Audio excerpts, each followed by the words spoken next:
Assalamualaikum warahmatullahi wabarakatuh.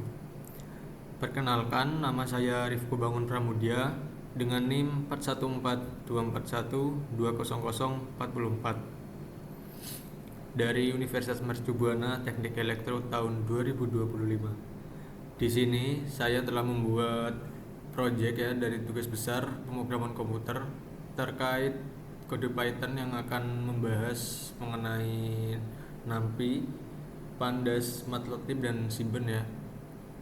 Oke, mungkin itu saja perkenalan dari saya dan gambaran awal dari PPT saya ini. Oke, mungkin kita langsung aja. Di sini ada daftar isi. Oke, untuk halaman 1 di sini ada halaman judul, dan untuk halaman 2 di sini ada daftar isi. Lalu ada ringkasan di halaman ketiga, pembahasan di halaman keempat. Lalu kita langsung masuk ke inti pembahasan ya, langsung dari NumPy di halaman 6, Pandas di halaman 7, lalu Matplotlib di halaman 8, Sieben di halaman 9. Lalu di sini ada penjelasan mengenai line plot ya, halaman 11, box plot di halaman 13, scatter plot halaman 15, lalu simulasi pengolahan data di halaman 17, dan kesimpulan di halaman 27. Ringkasan. Di era digital saat ini, penguasaan keterampilan pemrograman komputer, khususnya dalam pengolahan dan visualisasi data, menjadi sangat penting. Berbagai bidang termasuk sains, bisnis, dan teknologi kini bergantung pada kemampuan mengolah data dalam jumlah besar untuk mengambil keputusan yang cepat dan tepat. Pengolahan data saat ini bukan lagi hal yang sulit, yang membutuhkan waktu yang cukup lama. Sudah banyak tersedia pemrograman yang dapat otomatis mengolah data yang kita inginkan. Tidak hanya efisiensi waktu, akan tetapi juga dapat meminimalisir adanya gangguan atau kesalahan akibat dari human error. Tugas besar dua pemrograman komputer ini membahas seputar pengolahan data dari database atau dataset yang langsung dengan library NumPy, Pandas, Matplotlib, dan Sieben, yang kemudian akan ditampilkan menggunakan grafik line plot, box plot, dan scatter plot. Pertama-tama, sebelum kita masuk ke dalam simulasi pengolahan datanya, kita akan membahas terlebih dahulu nih, apa itu library Python yang akan kita gunakan pada tugas besar dua ini, seperti NumPy, Pandas, Matplotlib, dan Sieben, serta kita akan membahas apa itu grafik line plot, box plot, dan scatter plot. Oke. Apa itu library Python? Library Python adalah kode program yang sudah dibuat sebelumnya oleh pengembang dan dapat langsung digunakan oleh pengguna lain dalam program mereka. Library ini bisa berisi fungsi-fungsi sederhana hingga alat bantu yang kompleks, tergantung pada tujuan dari library tersebut. Pendekatan logis dalam Python dapat membantu menyelesaikan masalah kompleks secara efisien. Misalnya, jika kita ingin menghitung rata-rata atau bekerja dengan data angka dalam jumlah besar, kita bisa menggunakan library bernama NumPy. Atau jika kita ingin menganalisis data dalam bentuk tabel seperti di Excel, kita bisa memakai library Pandas. Dalam dunia data science, misalnya, library seperti Matplotlib dan Sieben banyak digunakan untuk membuat visualisasi data seperti grafik dan diagram. Library ini sudah dirancang dengan struktur dan dokumentasi yang baik, sehingga para pengguna Python bisa fokus pada analisis dan pemecahan masalah tanpa harus memikirkan detail teknis dari fitur-fitur umum. Untuk menggunakan sebuah library, kita cukup menuliskan perintah import di awal kode, seperti import NumPy as np, lalu kita bisa langsung memanfaatkan fungsi-fungsi di dalamnya. Kalau library tersebut belum terinstall di komputer, kita bisa memasangnya terlebih dahulu atau install lebih dahulu menggunakan perintah pip install. Misalnya pip install NumPy. Setelah terinstall, library tersebut bisa digunakan kapan saja dalam proyek kita. Oke, sebelum masuk ke simulasi, kita bahas dulu ya, apa itu NumPy. NumPy merupakan library fundamental dalam Python untuk memanipulasi array multidimensi dan operasi numerik. Library ini digunakan untuk bekerja dengan array atau vektor yang berdimensi banyak, multidimensional arrays. Dengan NumPy kita bisa melakukan operasi matematika seperti penjumlahan, rata-rata, standar deviasi, perkalian matriks, dan sebagainya. Tentunya dengan sangat cepat dan efisien. Hal ini penting dalam analisis data karena banyak data numerik yang perlu diolah dalam bentuk array sebelum dianalisis lebih lanjut. Contoh mencari nilai min, median, standar deviasi, dan variansi aljabar linear, operasi elemen, dan lain-lain. Berikut ini contoh dari kode untuk pengoperasian untuk apa? Menggunakan library NumPy ya. Oke, mungkin kita nggak terlalu membahas lebih detail, mungkin kita bahasnya di simulasinya aja ya. Ini sebagai contoh aja. Lalu kita lanjut ke Pandas ya. Setelah data kita siap dalam bentuk tabel seperti CSV atau Excel, kita akan sering menggunakan Pandas. Pandas menyediakan struktur data yang disebut data frame, yang secara sederhana bisa dibayangkan seperti tabel di Excel terdiri dari baris dan kolom. Pandas sangat berguna dalam membaca, membersihkan, dan menganalisis data berbasis tabel seperti file CSV. Contohnya, jika kita ingin mendata umur, kita bisa membaca file CSV menggunakan Pandas. Mengelompokkan data berdasarkan kategori umur dan mempersiapkannya untuk divisualisasikan. Pandas juga mudah dikombinasikan dengan library lainnya seperti Matplotlib dan Seaborn untuk pembuatan grafik. Oke, ini mungkin lanjutan dari yang NumPy tadi. Ini kan tadi kan pada NumPy kan lihat ini aja ya, untuk mencari nilai rata-rata ya. Lalu di Pandas ini hampir sama, tapi dia menunjukkan Excelnya apa seperti tabel gitu.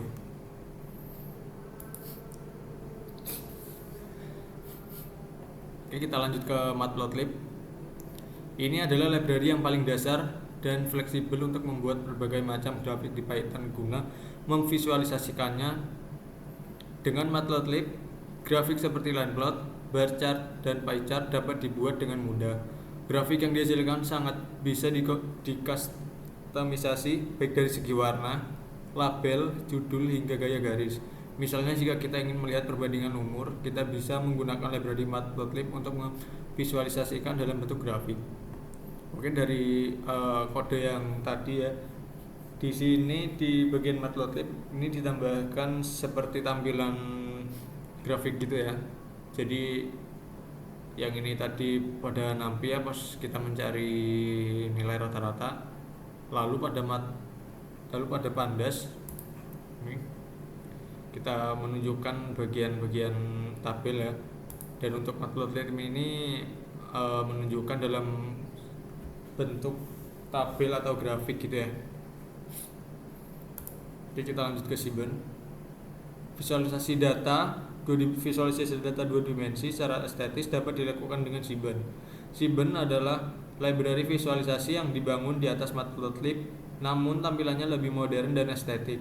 Fungsi seperti SNS Boxplot dan SNS Scatterplot menyederhanakan proses visualisasi data eksploratif. Selain itu, Seaborn sangat cocok untuk data statistik dan mempermudah pembuatan grafik seperti boxplot dan scatterplot yang secara manual cukup rumit jika dibuat dari nol dengan Matplotlib. Jadi Seaborn dan Matplotlib ini hampir sama ya. Matplotlib kan membuat tabel ini ya, cuma dia tampilannya tuh kayak masih kaku atau dasar banget. Dan lalu dengan Seaborn ini dia bisa di otak-atik atau diedit-edit ya. Nah, seperti ini nih. Jadi bisa dirubah warnanya, nanti juga bisa dirubah model tampilan grafiknya, seperti itu. Oke, kita lanjut ke line plot. Line plot digunakan untuk menggambarkan perubahan data terhadap waktu atau urutan tertentu. Dalam konteks analisis tren, line plot dapat menampilkan arah pertumbuhan yang konsisten atau fluktuatif. Misalnya, dalam contoh sederhana, kita ingin melihat bagaimana umur setiap orang berubah berdasarkan urutan nama dalam data. Meskipun data ini bukan time series, line plot tetap bisa digunakan untuk menggambarkan perbandingan nilai antar individu dalam urutan tertentu. Dalam kasus lain, seperti memantau harga saham selama sebulan, grafik garis sangat cocok karena dapat memperlihatkan perubahan harga dari hari ke hari dengan jelas. Oke, ini contoh simpelnya dari yang data tadi ya. Mungkin karena datanya cuma 3 di sini, jadi munculnya cuma 3 titik aja. Jikalau ini datanya bisa sampai 10 atau 20, itu baru kelihatan seperti grafik-grafik yang banyak gitu ya. Oke, kita akan lanjut ke boxplot. Boxplot adalah grafik statistik yang digunakan untuk melihat penyebaran penyebaran atau distribusi data secara ringkas. Grafik ini menampilkan informasi seperti nilai minimum, maksimum, median atau nilai tengah, serta kuartil bawah dari dan atas dari suatu data numerik. Boxplot dapat digunakan untuk mendeteksi outlier secara visual. Dalam contoh kita tadi, boxplot digunakan untuk memperlihatkan distribusi umur dari beberapa orang, yang seperti yang tadi ya, Ayu, Budi, dan Citra. Meskipun datanya hanya sedikit, boxplot tetap berguna untuk melihat apakah umur mereka merata atau ada yang sangat berbeda sendiri. Dalam situasi lain, seperti membandingkan nilai ujian antar beberapa kelas, boxplot akan sangat membantu untuk melihat perbandingan sebaran nilai secara visual, termasuk mendeteksi outlier atau nilai ekstrim. Boxplot juga dapat digunakan untuk menunjukkan distribusi data, nilai minimum, kuartil bawah, median, kuartil atas, dan nilai maksimum. Oke, ini mungkin lanjutan dari yang tadi juga ya. Di bagian line plot mungkin tampilan grafiknya itu seperti garis-garis seperti ini. Tapi untuk boxplot itu menjadi seperti box-box atau balok-balok gitu ya. Kalau yang tadi kan untuk Sieben atau Matplotlib kan dasar banget ya, seperti ini doang, balok-balok aja. Untuk yang line plot jadi seperti grafik-grafik gitu, grafik nekurnya jadi lebih kelihatan. Lalu untuk boxplot ini berbentuk seperti balok gitu. Lalu untuk scatterplot ya, scatterplot atau plot sebar digunakan untuk melihat hubungan antara dua variabel numerik. Setiap titik mewakili satu data atau observasi. Scatterplot sangat bermanfaat untuk mengetahui apakah ada pola atau hubungan tertentu antara dua aspek. Dalam proyek data science, scatterplot adalah grafik yang umum digunakan untuk tahap eksplorasi data. Dalam contoh sederhana kita tadi, kita bisa melihat bagaimana umur tersebar berdasarkan urutan orang dalam data. Jika misalnya kamu memiliki data seperti umur dan nilai ujian, scatterplot bisa digunakan untuk melihat apakah orang yang lebih tua cenderung memiliki nilai lebih tinggi. Jika iya, maka titik-titiknya akan membuat pola yang naik menunjukkan adanya korelasi positif antara umur dan nilai. Nah, seperti ini yang bisa tadi titik-titik ya. Jadi bentuknya itu titik-titik, bukan lagi seperti balok atau garis-garis diagram seperti line plot atau boxplot tadi. Ya. Lalu kita masuk ke simulasi pengolahan dataset ya. Sebelum masuk ke tahap pengolahan data, kita perlu menyiapkan aplikasi, software, dan library-nya terlebih dahulu. Berikut langkah-langkahnya. Install Visual Studio atau VS Code di Microsoft Store. Oke. Di kesempatan kali ini saya menggunakan VS Code ya, bukan Jupyter Notebook atau yang Anaconda atau Miniconda itu. Jadi saya menggunakan VS Code karena di sini tampilannya lebih simpel ya, menurut saya sih. Menurut saya tampilannya lebih simpel, lebih mudah untuk impor library-nya, dan tampilannya itu juga lebih mudah dipelajari lah. Visual Studio Code atau VS Code adalah sebuah text editor dan lingkungan pengembangan kode, ide ringan yang digunakan untuk menulis, mengedit, dan menjalankan kode program seperti Python, Java, JavaScript, Java, C++, HTML, CSS, dan lain-lain. Jadi sebenarnya sama aja ya, VS Code atau Jupyter Notebook itu, cuma yang membedakan itu dari tampilan aja. Di Jupyter Notebook kan bisa dipakai di web ya, atau di browser gitu. Lalu di VS Code itu harus download aplikasinya terlebih dahulu. Lalu langkah kedua, kita install library Python pada VS Code ya. Oke, kita coba cari di Microsoft dulu ya. Kita masuk Microsoft, lalu kita cari VS Code. Oke, ini ya. Nanti ini karena saya di laptop saya udah ada installnya, mungkin teman-teman nanti bisa install sendiri ya ini. Nah, ini di VS Code ini apa istilahnya udah ada tersedia banyak library atau apa istilahnya ya, software yang ada di dalamnya gitu, nanti tinggal download aja.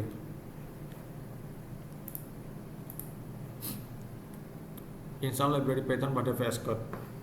Oke, kita buka dulu VS Code-nya ya. Kita mungkin ini hapus saja.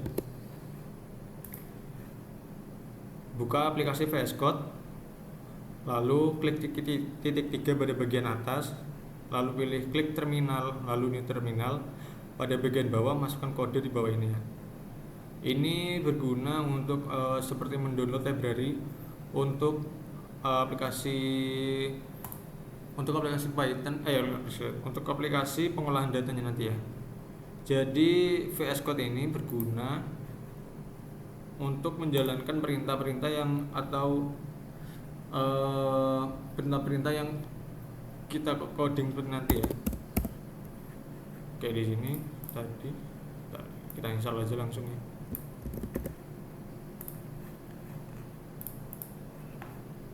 Oke, klik titik 3 new terminal.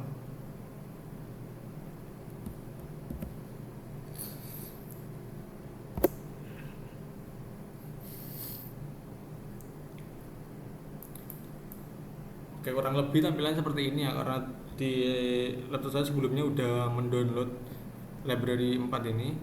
Mungkin tampilannya jadi seperti ini. Nanti teman-teman kalau emang belum atau pertama kali download ya, nanti tampilannya seperti kayak baru download banyak library itu sih, tampilannya kayak lebih banyak daripada itu. Ini karena sudah terinstall aja ya, jadi cuma sedikit tampilannya. Lalu mencari dataset di Kaggle.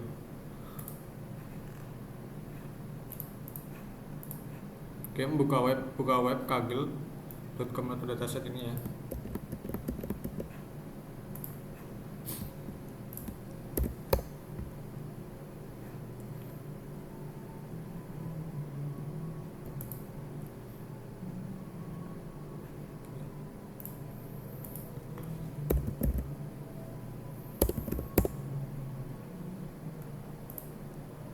Error sih.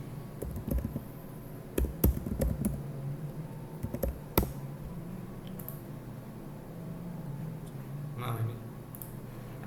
Buka web kaggle.com dataset, lalu pilih data yang akan kita olah, download file berformat CSV, ekstrak file yang sudah terdownload. Lalu kita cari dataset di sini ya. Ini bebas untuk datasetnya apa aja ya. Di sini juga banyak. Contohnya kita ambil ini. Lalu setelah seperti ini kita download file berformat CSV. Nah, yang ini ya, Electric Vehicle Spec 2025 ini CSV. Kan berformat CSV, kita download aja di sini. Lalu ekstrak file yang sudah terdownload. Oke, contohnya ini ya. Harus begini.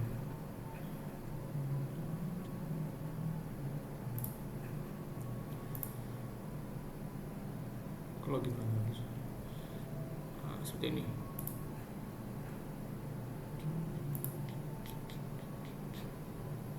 Oke, sudah terdownload ya di sini. Nah, nanti kurang lebih bentuknya seperti ini. Nanti beberapa file itu seperti ada yang harus diekstrak dulu ya.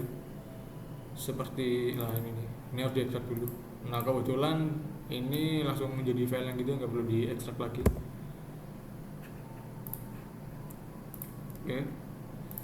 Lalu langkah keempat, import library Python. Untuk import library Python, masukkan kode di bawah ini. Ini istilahnya bisa untuk mengetes apakah library yang kita download tadi apakah sudah selesai atau download semua atau belum ya. Kita masukkan di sini.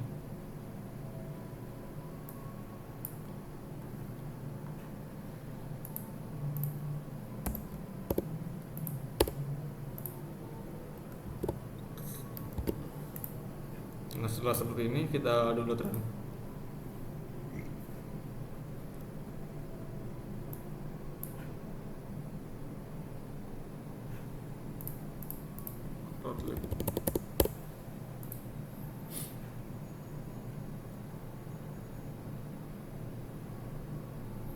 Nah, seperti ini ya.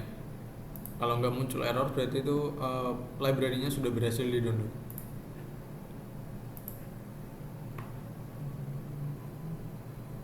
untuk import dataset masukkan di bawah ini. Ntar ini kok hilang ya? Ntar di sini ada sih. Nah, ini ya untuk importnya di sini.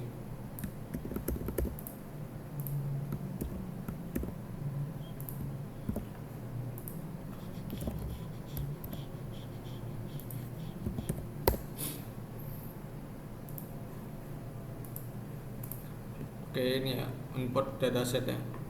Tapi sebelum itu kita biasanya setting-setting dulu ya bagian ini. Untuk kurang lebih itu untuk ngarahin di mana file yang kita simpan tadi.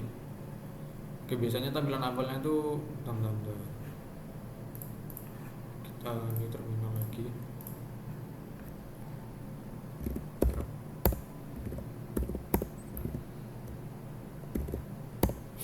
Nah, biasanya tampilan awal tuh seperti ini ya teman-teman ya. Nah, untuk itu, untuk membaca file yang tadi kita bisa lihat ya bilang di sini. Nah, kita kan nyimpannya di sini ya. Lalu kita klik bagian ini. Nah, kita cari seperti ini nih. Ini kan setelah user masuk ke dalam file Nginx, lalu download, lalu GUI Tkinter. Untuk merubah bagian ini atau nambahin ya, kalian klik CD aja, lalu ketik bagian ini Nginx ya. Setelah user berarti Nginx ya. Nginx. Oke. Lalu di sini bagian setelah Nginx ada bagian downloads. Kita ketik lagi CD downloads. Oke, sudah ya. Lalu setelah downloads di sini ada GUI Tkinter. Ketik lagi CD GUI Tkinter.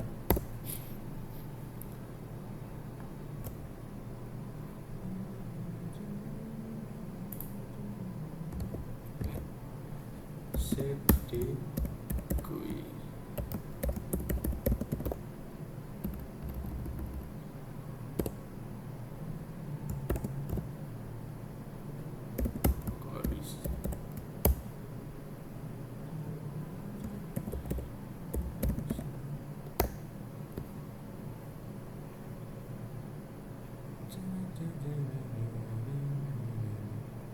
Macam terhubungan GUI Tkinter. GUI Tkinter di sini dulu. Oh, di sini aja nggak boleh.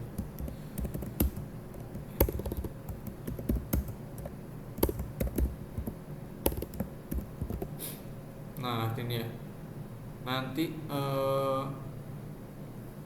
aplikasi VS Code kalian itu membaca datanya bakal mengambil dari tempat ini ya. Seperti ini. Dua ya. Nah, saya juga nyimpen di sini sih. Sebenarnya sama aja.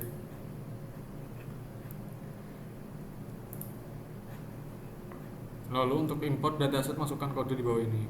Oke, kita salin aja ya.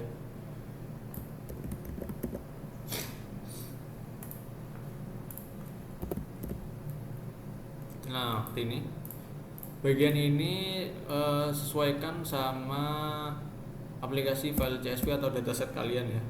Caranya tuh semisal kita ambil ini ya.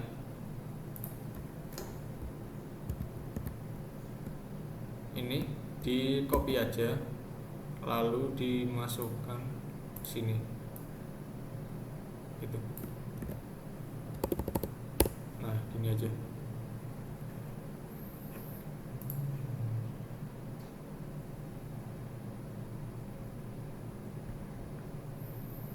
Kok begini sih? Kita pakai yang ini.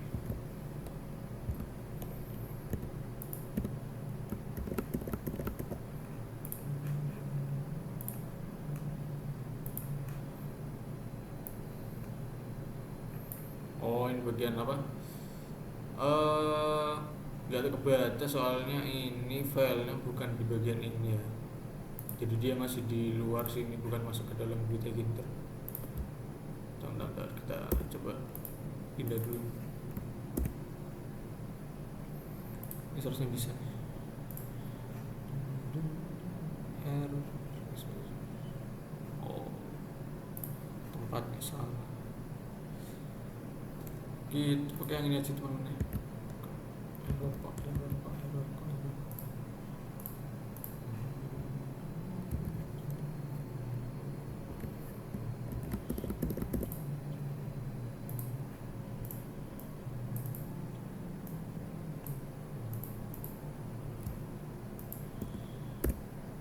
Oke.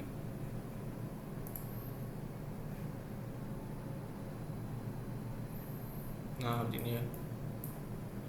Kalau nggak ada tampilan error berarti ini data file CSV-nya udah terimport di sini ya. Lalu, nah ini import dataset ke VS Code di sini ya. Bagian seperti tadi ya, pada bagian terminal ketik cd, masukkan lokasi tempat penyimpanan file CSV. Nah, ini ya. Lalu klik enter. Pada bagian bawah atas setelah kode import library tadi dimasukkan. Nah ini. Oh tadi ini salah. Salah tempat. Nah. Lalu untuk mengecek data kosong kita bisa ngecek dengan kode ini ya.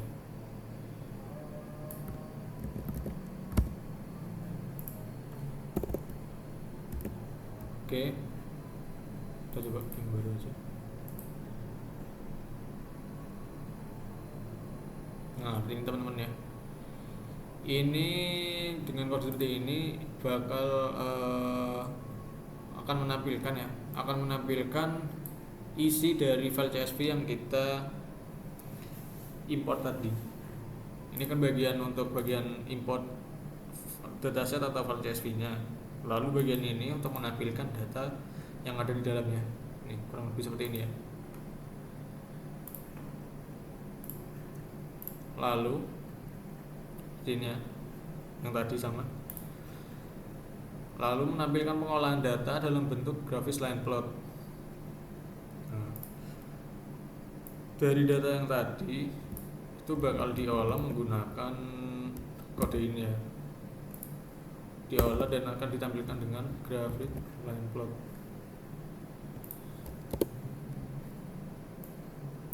Ya. Kurang lebih seperti ini. Kita coba run dulu.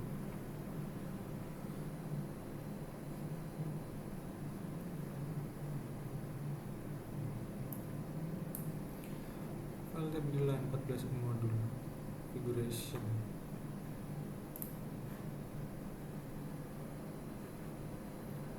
Arab modul fix size.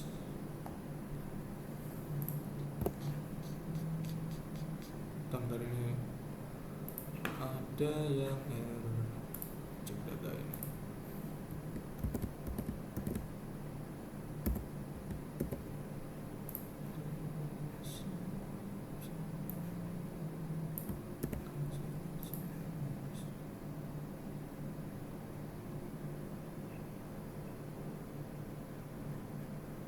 TP2 dan nomor. Oh, betul.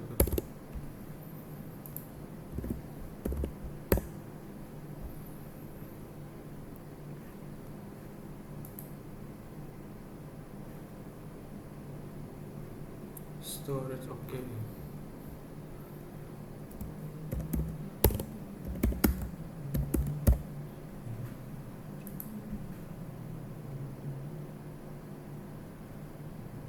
Sub directory revision data CSV. Harus coba yang ini aja. Ini sama seperti yang ada di isi tadi ya, cuma tak pindah situ biar lebih enak aja. Yang ini bagian line plot sama ya.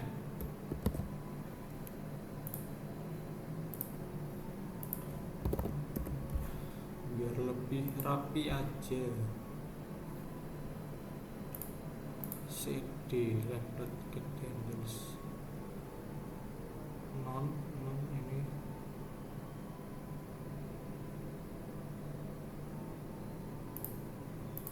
Oh Oh, ini seharusnya nggak di sini sih.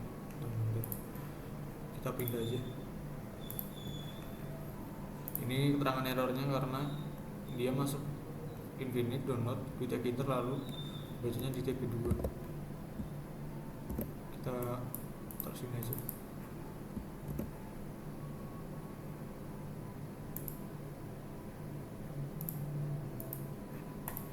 Oh, kita buat aja nih.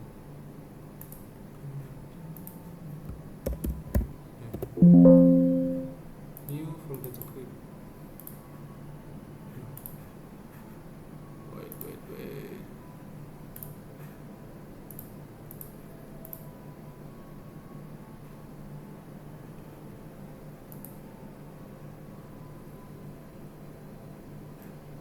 Nah, tadi bacanya dia setelah Quick Enter kan ada TP itu ya. Padahal kan filenya ada di cukup di sini Quick Enter lalu filenya di sini. Makanya tadi error.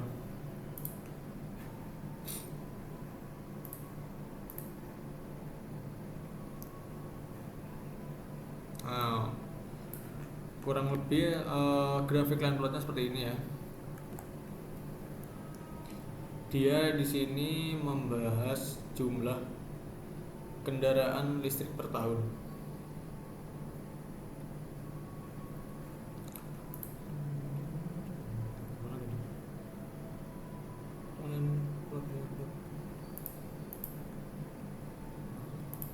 Wait.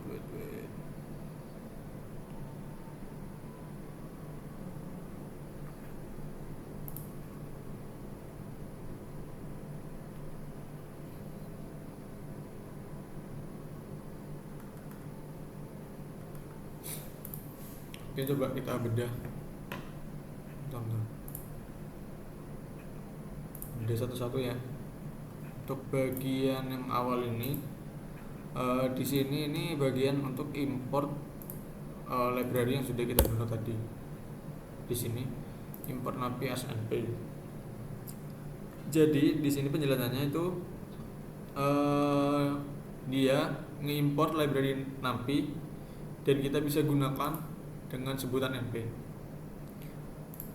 Lalu untuk bagian ini ya, NP ini untuk operasi numerik. Lalu yang ini pandas untuk membaca dan mengelola data tabular dari CSV. Untuk Matplotlib Pilot untuk membuat dan menampilkan grafik. Untuk Siban untuk visualisasi dengan tampilan modern. Nah, bagian ini ya, yang seperti saya jelaskan tadi ya, ini untuk membaca file ya. Di sini untuk bernama Electric Vehicle Population Data. Jadi dia bagian ini tuh membaca atau mengimport data file CSV supaya dia terbaca di dalam VS Code ini. Lalu untuk bagian ini kode ini berguna untuk mengecek data jumlah kosong atau null di setiap kolom. Berguna untuk melihat apakah perlu dilakukan pembersihan data sebelum analisis. Seperti yang tadi tampilannya bakal seperti ini dulu. Lalu untuk bagian ini numerik modelier, mengubah kolom modelier ke tipe numerik angka. Atau di sini ada error course.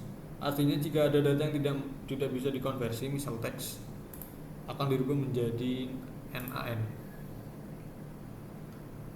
Lalu untuk bagian ini, untuk mengelompokkan data berdasarkan modelier dan size bagian ini, menghitung jumlah entry atau kendaraan per tahun, dan bagian ini reset index name jumlah, menjadikan hasilnya menghasilkan hasilnya data frame baru dengan 2 kolom, model years atau jumlah kendaraan ya, years tahun ya, dan di sini jumlah kendaraan.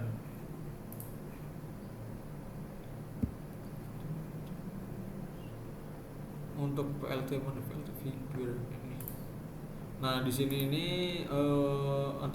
untuk membuat atau men-setting dari kanvas grafik.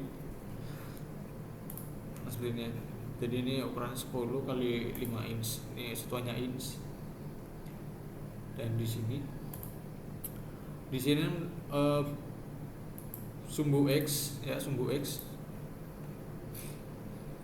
ini ya. Sumbu X ini kan X ini ya. Untuk X di sini menunjukkan bagian tahun ya, dan Y untuk menunjukkan jumlah per tahun. Dan marker ini titik di setiap tahun agar tren lebih jelas. Ini ada marker titik-titiknya seperti OO ini. Lalu bagian ini untuk menambahkan judul grafik dan label sumbu. Jadi bagian ini istilahnya kan bagian X label ya. Jadi tulisan X label ini tulisannya tahun. Untuk bagian ini ngambil dari data set yang ada di dalam file CSV, dan di sini ya Y label tulisan jumlah kendaraan. Yang untuk grid through ini menambahkan atau garis bantu grid di seluruh grafik untuk memudahkan pembacaan. Nah, di sini ya. Jadi dia bagian ini nih menambahkan garis-garis ini. Ini kalau dihapus, dia bakal akan menunjukkan titik-titik ini aja tanpa ada garisnya. Untuk file TSL ini menampilkan grafik layar seperti ini ya. Kodenya seperti ini, sama seperti yang di sini ya.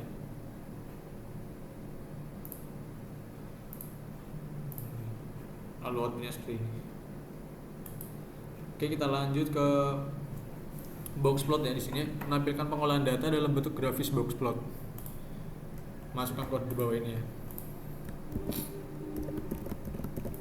Nah, untuk bagian ini kita akan menghapus bagian yang line plot tadi.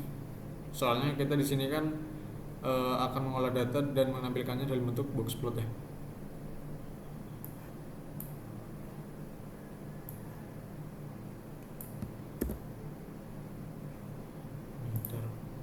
Ini kalau ngesalin dari PPT kayak gini ya.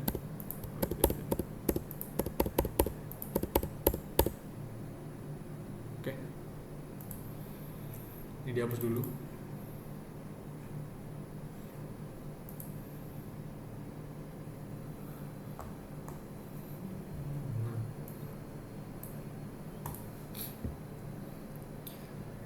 Sama seperti yang tadi ya, cuma ini berbedanya yang tadi kan bentuknya kayak grafik ada garis-garisnya gitu ya, kelihatan.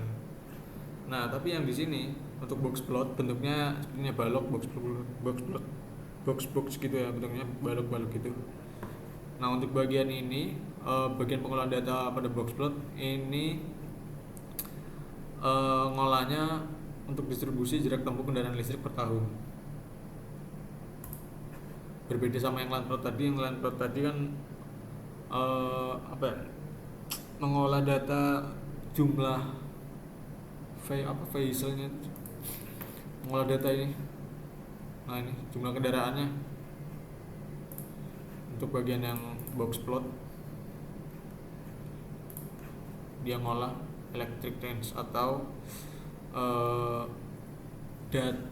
atau jumlah perjalanan yang telah ditempuh oleh kendaraan tersebut. Oke, seperti ini ya kurang lebih ya. Di sini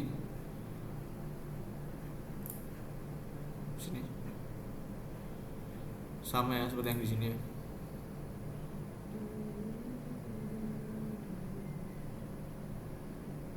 Mungkin perbedaannya cuma ada di bagian ini, tag layout ini. Yang tadi kan bentuknya grid ya. Yang di sini grid ya. Untuk yang di sini nih tag layout. Mana tadi? Ini tag layout ya. Di sini nih fungsi dari kode ini mengatur tata letak agar tidak ada elemen yang terpotong. Seperti itu.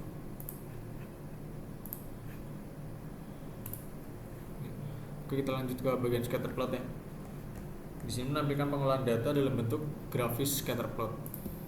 Kita misal ini aja.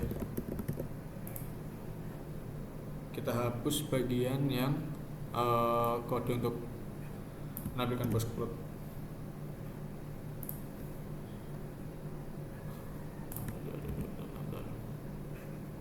Salin sini aja, sama ini, biar nggak perlu ngapus lagi. Seperti ini ya, warna titik.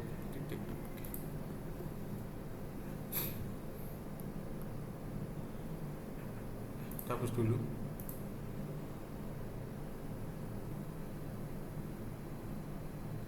Seperti ini ya bentuknya, jadi titik-titik aja. Nah, dia itu istilahnya kayak lebih jelas gitu lah. Tadi kan bentuknya box, ini bentuknya titik-titik aja. Nah, penjelasannya di sini nih ya. Untuk tahun ini kan per 5 tahun ya, 2025, 2020, 15. Nah, berarti kan di sini 2000, di sini 1995 ya. Nah, tertera di sini atau tertampil di sini cuma ada 4 titik ya. Jadi penggunaan jarak tempuh yang telah ditempuh sama kendaraan tersebut itu sangat sedikit ya Mas ya, cuma segini nih. Menunjukkan bahwa penggunaan kendaraan listrik masih sangat minim di masa awal. Lalu untuk di bagian sini, ini juga masih sama ya, masih sedikit. Dan di bagian sini ya, banyaknya bagian puncak, bagian awal banyaknya jarak tempuh yang telah ditempuh oleh kendaraan listrik per tahunnya ini. Pertumbuhan mulai terasa, jumlah kendaraan listrik mulai meningkat sedikit demi sedikit setiap tahunnya. 2010 sampai 2015. Lalu 2015 sampai 2020 dia menjadi puncaknya menjadi pertumbuhan menjadi sangat signifikan. Setiap tahun jumlahnya bertambah cukup besar, menunjukkan adopsi kendaraan listrik mulai masuk ke pasar massal. Lalu bagian sini ya, nih lonjakan tajam ke puncak tertinggi sekitar adanya 58.000 kendaraan waktu itu ya. Mungkin disebabkan oleh dorongan pemerintah, subsidi, atau peningkatan produksi pilihan kendaraan listrik. Lalu di tahun 2024 dia menurun drastis. Mungkin terjadi karena adanya beberapa masalah mungkin, atau mungkin datasetnya yang belum, istilahnya itu belum lengkap atau komplit gitu ya. Jadi dia kan ini acuannya dari data file CSV ya. Jadi mungkin di data file CSV-nya ini belum terdata atau bagaimana ini. Seperti itu. Ini di sini.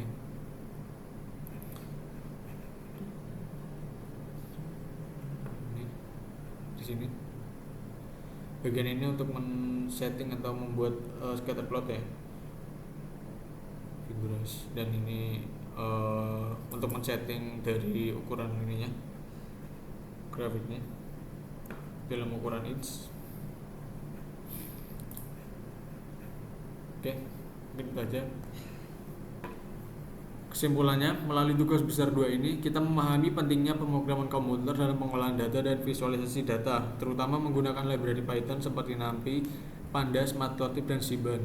Tugas besar 2 ini menunjukkan bagaimana data kendaraan listrik dapat diolah dari dataset mentah hingga menghasilkan visualisasi informatif seperti line plot, box plot, dan scatter plot. Setiap visualisasi memberikan wawasan berbeda terhadap data, mulai dari tren pertumbuhan hingga distribusi dan korelasi antar variabel. Keseluruhan proses ini membuktikan bahwa pemahaman tools data science modern sangat membantu untuk mengekstrak informasi berharga dari data yang menyajikannya secara efektif untuk mendukung pengambilan keputusan. Dengan demikian, tugas ini tidak hanya memperkuat pemahaman teknis, tetapi juga memberikan gambaran nyata tentang pentingnya pengolahan data dalam pengambilan keputusan modern. Ya, ini daftar pustaka yang tadi citasinya. Oke, terima kasih. Mungkin itu saja yang bisa saya sampaikan. Kurang lebihnya mohon maaf apabila ada kata yang kurang pantas. Terima kasih. Assalamualaikum warahmatullahi wabarakatuh.